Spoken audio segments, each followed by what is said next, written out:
Hello viewers. This video will guide you through OLED installation process for Mark I Electron devices. The original LCD is soldered to PCB, so some basic tools are required to replace it, such as screwdriver, cutters, tweezers, and prying tool. For the purpose of this video, I use nylon standoffs to keep PCB level during desoldering. Apart from the tools mentioned earlier, I also need a desoldering wick, solder wire, and solder sucker. The last item on the tools list is soldering iron, ideally with temperature control.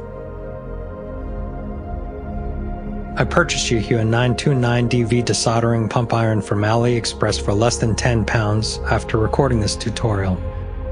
After trying it, I would recommend it as an excellent tool for this job. 20-pin header can be desoldered under 15 minutes. In comparison, it took me more than an hour to do it using soldering wick and a sucker, as you will see later in this video. Here is an example showing 929DV in action.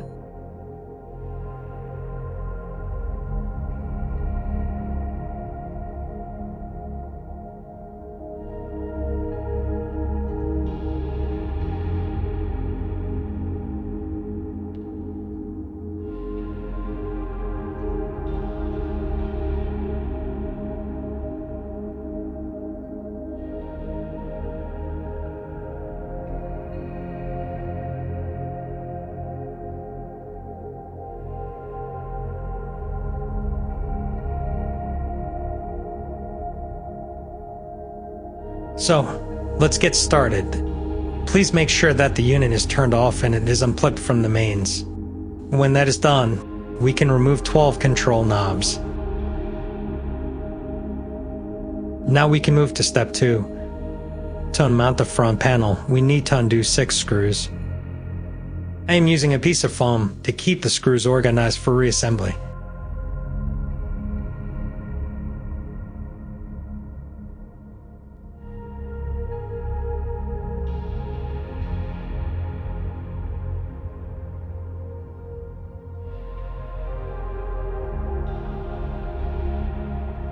With the screws undone, we can open the unit.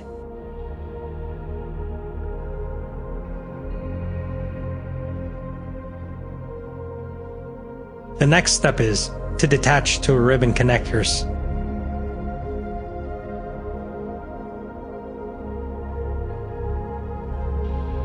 To access the display, we need to unmount PCB from the front panel by undoing 12 screws.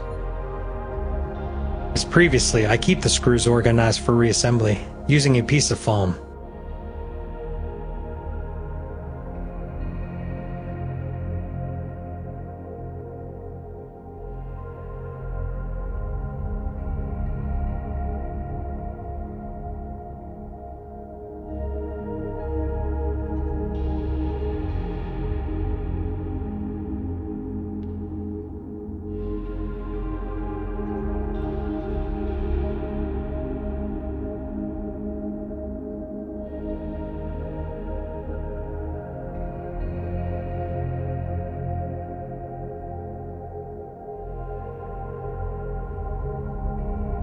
With front panel removed, now we have full access to the display pin headers, and we are ready to move to the soldering part. With soldering iron set to 280 degrees Celsius, I am trying to melt the existing joints by adding a bit of a fresh solder. When the solder on the joint appears to be melted enough, I suck it out with a sucker. I wouldn't recommend going higher than 280 degrees to avoid lifting pads. Also, I would suggest not to work on one area for too long for the same reason. I hoped that I would manage to remove solder easily, so I chose to work from the bottom side of the board. It turned out that the solder used in the factory doesn't melt well enough to be removed completely with the pump, making it a long, repetitive process. To absorb solder from joints, I have also used soldering wick. From time to time, I clean working areas with a cotton swab soaked with isopropyl alcohol. I will keep desoldering, so feel free to skip to the next chapter.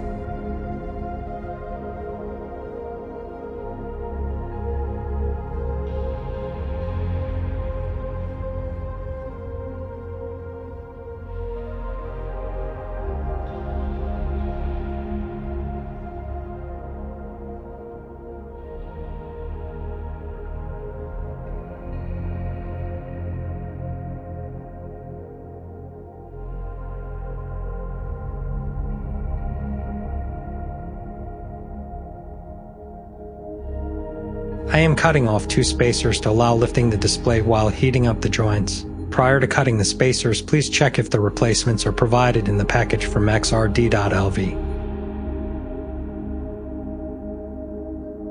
While heating up the joints, I push down the display with a prying tool. Working from one side towards another, I gradually increase distance between the screen and the main board.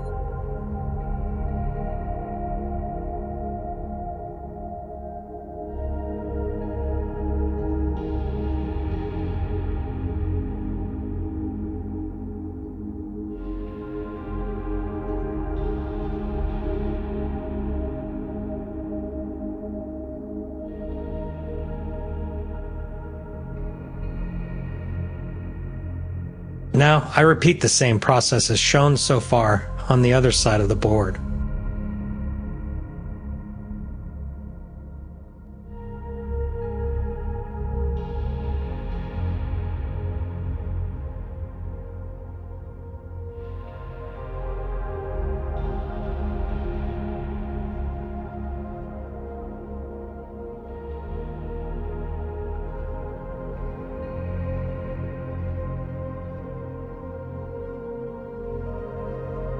I am cutting off excessive lengths of pins to get a better access for solder sucker. At this point, you may want to skip to the next chapter.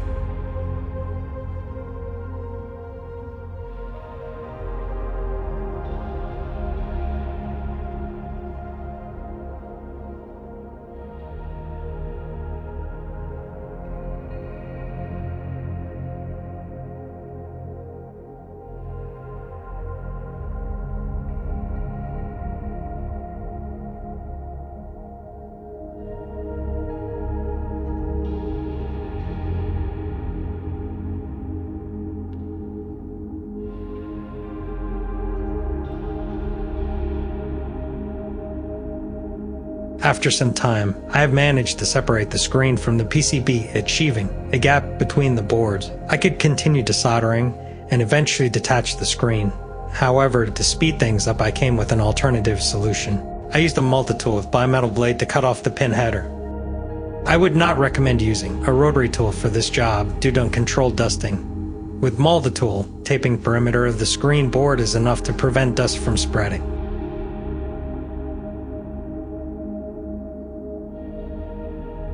So with pin header either desoldered or cut off, we can remove the screen.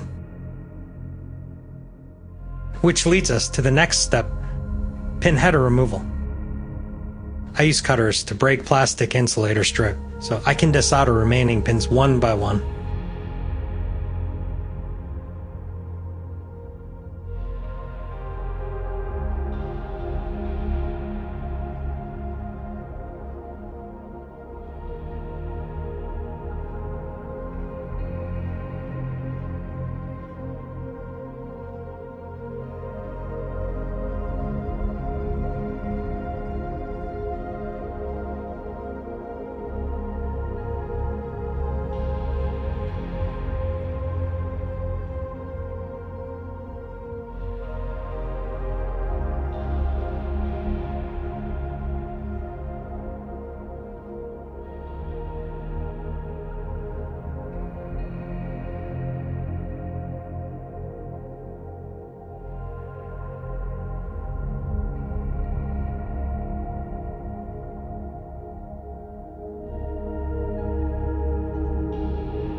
Now, it is time to remove solder from PCB holes and clean the area.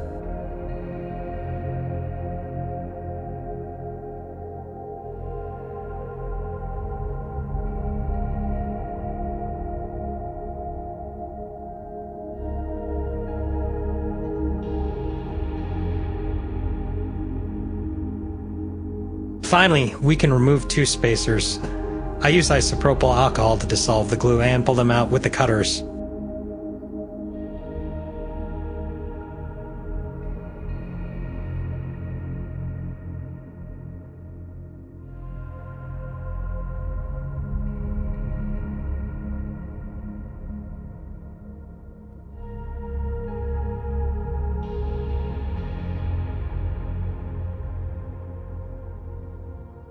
The prep work is done, and we are ready to install the new screen. Here is a quick overview of the package content. The package includes one OLED screen, one 20-pin header, two single-pin headers, and 4 spacers. The screen has some extra features, which can be accessed by detaching display bracket from the board.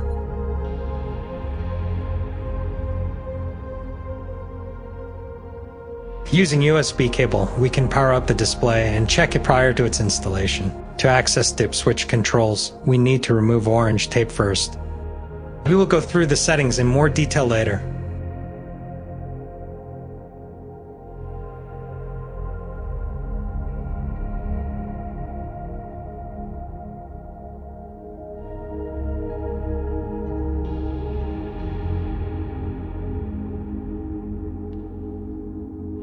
Thanks to ingenious design, it is possible to change the screen without the soldering. To do so, we need to unlock the connector, slide FPC backwards, insert new FPC, and lock it. Let's get back to the dip switch. Switch 7 turns the sample screen on. Switch 1 inverts color scheme. Switches 2 and 3 control brightness.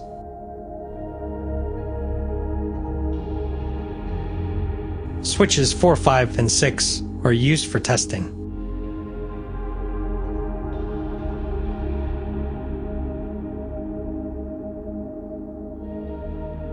After checking the display, we can proceed with installation. The first step is to install 20-pin header, 4 spacers, and 2 single-pin headers. Let's start fitting the spacers by twisting and pushing them into mounting holes.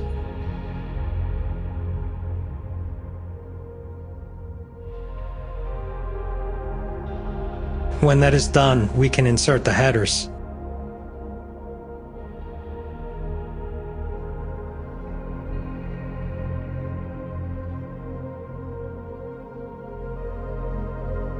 With everything in place, we are ready to fit the display.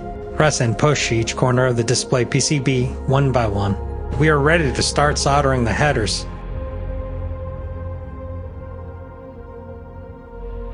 To install the display correctly, we need to align it to match white outline printed on the main board. To achieve that, I will solder far right and far left pins first. It is easier to make any adjustments to the positioning that way. The card box acts as a support, ensuring that the header aligns with the face of the main board. With 2 pins soldered, let's double check if the display can be aligned as required. If everything looks good, we can solder the rest of the header pins.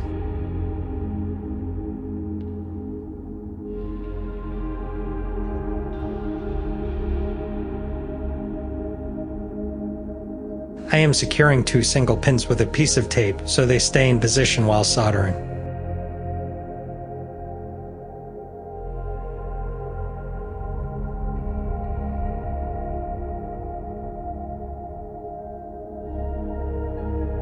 At this point, our headers are attached to the main board. Now it is time to solder the display to the headers. I would suggest checking the alignment again before completing this step.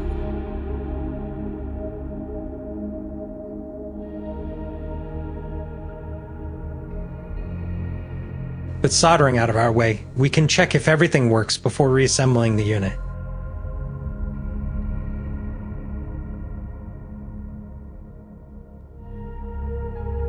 Assuming everything works, we can move to the next step, mounting the main board to the front panel. We need to screw 12 screws. Don't tighten them until all screws are in and the front panel is properly aligned.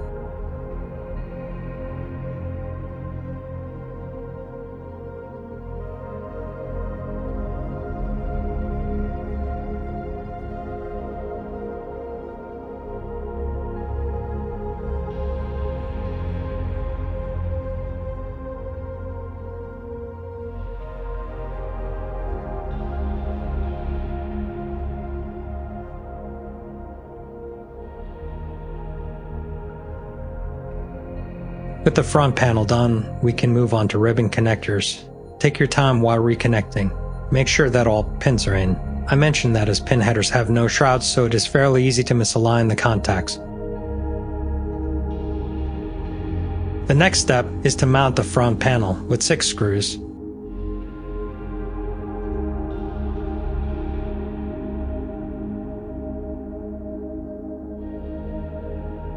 To complete the task, let's align the panel and tighten the screws. Finally, we can put back 12 control knobs.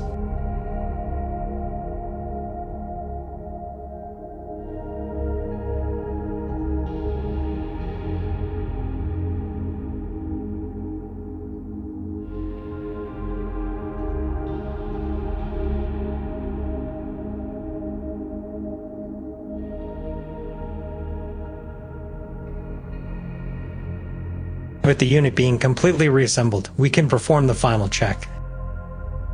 This is the end of the tutorial. I hope you will find it useful. Thank you for watching.